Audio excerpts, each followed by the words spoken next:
And APD reveals new details about yesterday's officer-involved shooting.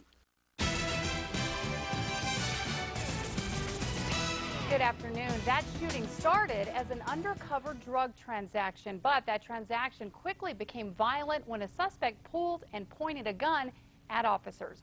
News 13's Katie Kim is live outside APD headquarters where a press conference just wrapped up. Now, Kim, we've learned that there were 3 suspects involved in the drug dealing. The one shot by police is still in the hospital in critical condition. And the shooting officer is veteran Vice Sergeant Jason Peck.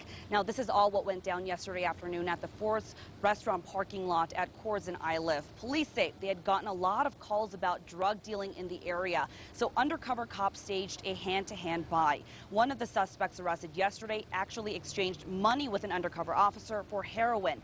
That's when another suspect, identified as 20-year-old Dominic Mora-Solis, got into the detective's car to give him the drugs.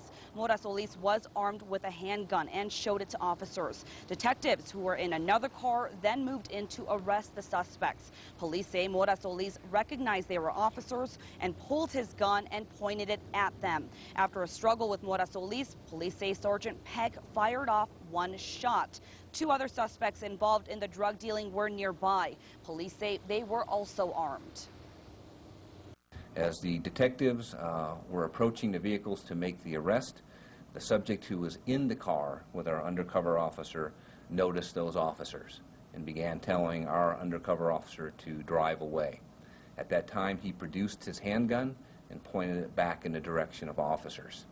The undercover officer who was in the front seat of the vehicle then began struggling with that suspect who was still in possession of the firearm, pointing it back at officers who were approaching.